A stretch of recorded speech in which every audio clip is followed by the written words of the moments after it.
Сега не ме разбирайте погрешно. Да се появиш неканен пред негово височество е много смело нещо. Но да кажеш на краля, че дясната му ръка е невестулка, е особено трудно. Ами ако той ми и кратко повярва. Ако невестулката остане, добре, нека просто кажем, че няма да е толкова пагубно за нашето момиче. Добре, значи става въпрос за Джаксън. Това ли е? О, направи го лесен. Добре.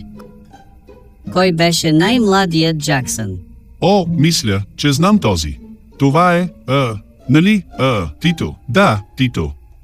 Не е Тито. Не Тито. Не. Мислех със сигурност, че е Тито. Не е Тито.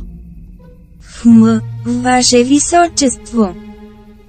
Истинската причина, поради която те поканих тази вечер, беше да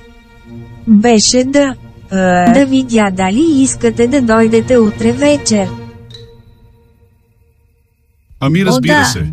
Да, ще се това радвам звучи да страхотно. дойда. Наистина мисля, че е Тито. Не е Тито.